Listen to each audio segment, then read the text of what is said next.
Once, a long time ago in China, there was a very poor couple. They barely had enough to make ends meet, and worse yet, there was a baby on the way. Now, it got so bad that the husband had to go far away to seek work. Now, before he left, he gave his last few pieces of silver to his wife and said, whether the baby is a boy or whether it is a girl, raise it as best you can, because maybe someday you can help support this family. Now, a few months later, the baby was born, and much to the surprise of the mother, it was neither a boy nor a girl. It was a frog. And this was not the end of this child's peculiarities, for you see, it grew quite large very fast.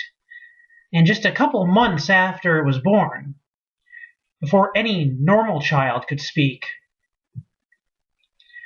it said to its mother, "Mother, father is coming home today. I want to go out and meet him on the road." So, the frog child went out and met his father, and when the father got to the house, he was very perplexed. He said, "Okay, first of all, how did you know I was coming back today? And second of all, you're a frog."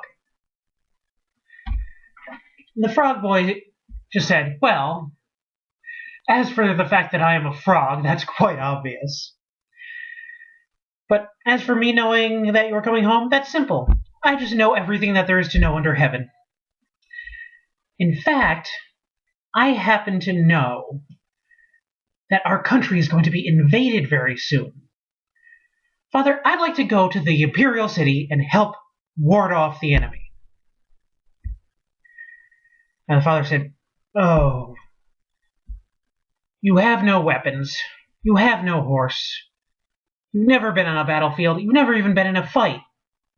And lest I forget, you're a frog." Frog Boy said, "Just take me to the Imperial City, and all will be well." Well, it took a little convincing, but the father eventually went along with his frog son, and they got to the Imperial City. When they got there, they saw a soldier standing by in front of a proclamation which he was guarding. On the proclamation it said, "Our dear Imperial City is about to be invaded by invaders from far to the west. Whoever can turn away these foreigners will get my daughter as their bride. Signed, the Emperor." Now, seeing this, the frog boy just reached up, grabbed the proclamation, crumpled it up, and now the soldier who was guarding the proclamation thought this was a little strange, but since he had actually grabbed onto the proclamation and swallowed it, he figured that was as good as accepting. So, what did he do? He took the frog to the emperor. Now, the emperor was quite intrigued. He says, "So, you say you can turn away our enemies? Okay. How many men and horses do you need?" Frog said, "I need no men and no horses. All I need is that you supply me with a steady supply of burning embers."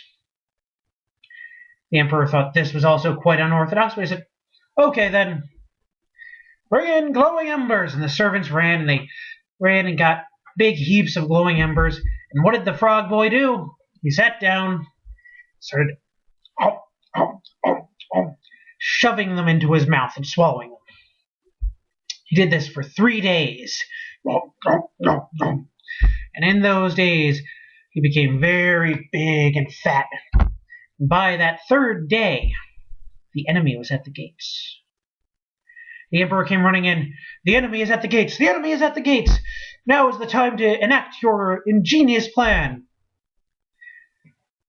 Frog said, "All right. Just tell your archers to stop shooting at the enemy and open the gates. The Emperor was like, what? Let them into the Imperial City? So that is the plan. Now, if you'll excuse me, I'm going to go up into the gate tower. So, trusting to the plan as best he could, the Emperor gave the order, stop firing and open the gates. When the gates opened, the soldiers on horseback came charging in. But they didn't account for the frog, who was up in that gate tower. He bent over the edge and he started spitting out fire on top of them.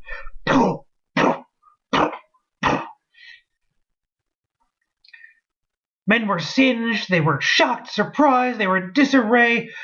Pretty soon they all turned around and ran off in all directions. The army was routed. The Emperor was overjoyed. He had the frog named a general of his armies and a national hero.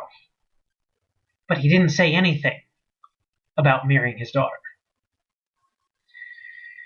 The truth is that the Emperor was not very interested in letting his daughter marry an amphibian. So he told the frog boy that she had rejected the proposal. He said, oh, it's all very unfortunate, but instead we're going to go by an old tradition, the casting of the embroidered ball. Now, word went out about this to all corners of China. And young men came from all over for the chance to catch the embroidered ball cast by the hand of the princess. They all crowded into the square beneath the balcony she was standing on.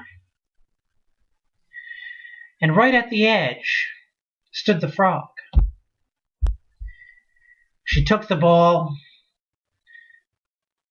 She reached back and tossed it into the crowd. Then the frog breathed in, creating what amounted to like a little tornado, which whipped the ball around in the air and dragged it straight into his mouth. This was not as the Emperor had planned, so he changed his story very quickly. He said, oh, I forgot to say, an embroidered ball cast by the hand of a princess must be caught by a human hand, nothing else. So he had her throw again. She took the ball, threw it into the crowd, and this time it was caught by a very good-looking, distinguished young man. Now, this was more to the Emperor's liking. Now, if you've heard stories like this before, who would you think that young man is? That's right. It was the frog. He had cast aside his froggy skin and was revealed as a young man. And after he was married to the princess, he would do this every night. He'd spend the day as a frog, the night as a prince. Or rather, as a general. But the princess, though she was beautiful and she was kind and she was intelligent, but she could not keep a secret. And eventually, the Emperor found out. One day, he went charging into their house, screaming, "You betrayer! You conniver! You treasonous wretch! I know that you're really the frog. Why in the world would you keep putting that wretched frog skin back on?" The young man said, well, it's really a remarkable garment. Keeps me cool in the summer, warm in the winter. It's proof against water and wind. Can't be burnt, as you've surely seen.